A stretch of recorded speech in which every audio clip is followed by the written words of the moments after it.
Early this morning, Argentina became the first major Latin American country to legalize abortion. It was a dramatic victory for grassroots groups that have been organizing for years, but it was a major loss for the Catholic Church and a personal one for the Pope. As Nick Schifrin reports, this vote could ripple across the region.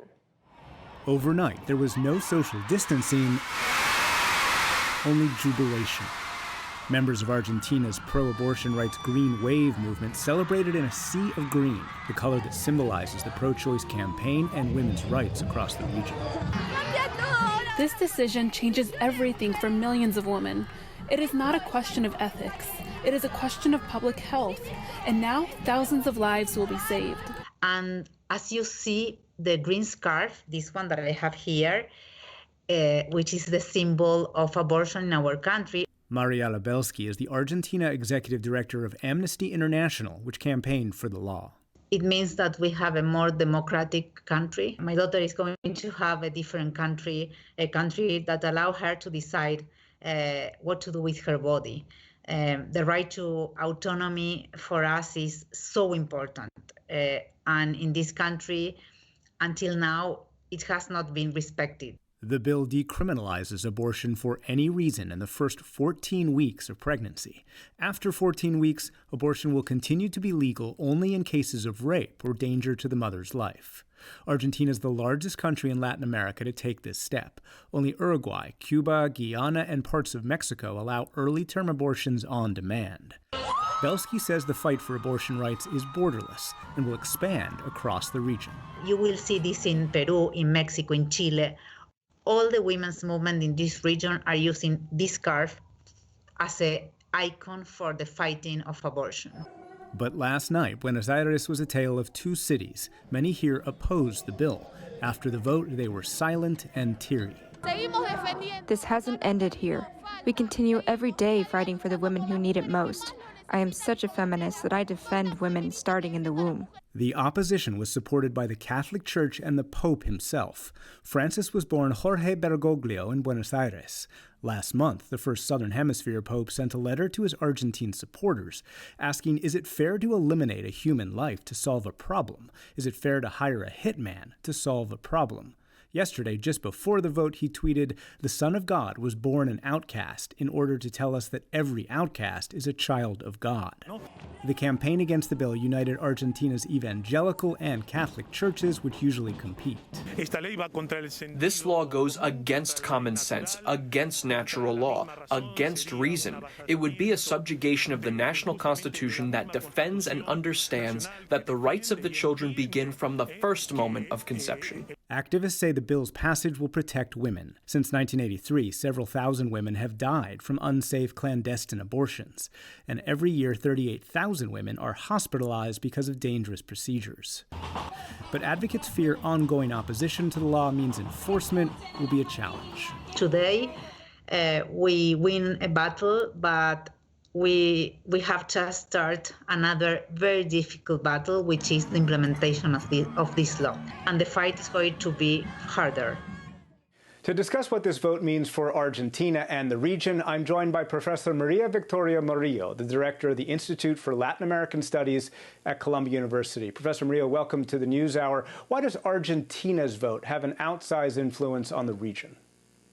Thanks for the invitation. Argentina has already led the region in other instances of expansion of civil liberties and individual rights, and those have been moving through the region. In 1991, Argentina was the first country in the region to pass a law to have women in parliament, to have a third of positions in Congress filled by women, and pretty much all the countries of the region follow suit. Argentina also was the first country in the region in 2010 to approve same-sex marriage, and many other countries have followed suit. Argentina in 2012, again, was the first country in the region to approve a gender identity law that doesn't even require any medical intervention for people to change their gender identity.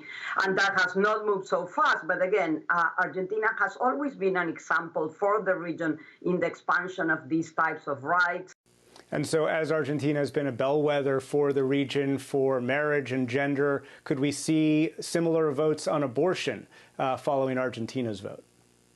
I think that might be the case. We already see some liberalizations. Chile last year liberalized the reasons for legal abortion.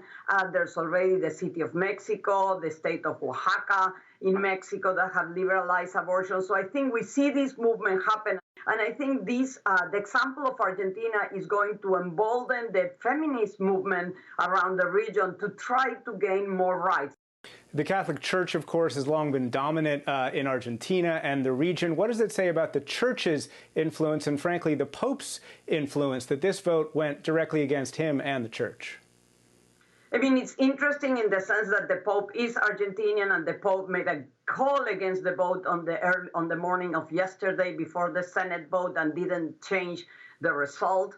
I think that doesn't mean that there is not a strong influence of the Church and also of evangelical churches, and we are going to see a backlash against this expansion of rights. But I don't think that's going to slow down a process of secularization that we also see happening in many countries of the region, and in particular in those in the southern corner, in Argentina, Uruguay, and Chile. We heard at the end of the piece concerns about implementation. Could certain Argentinian provinces actually resist this law? So I can see the provinces of the northern Argentina resisting the law, like they have resisted sexual education implementation, but that certainly is going to go to the courts, and the courts in Argentina have shown to be pretty strong and defending this right.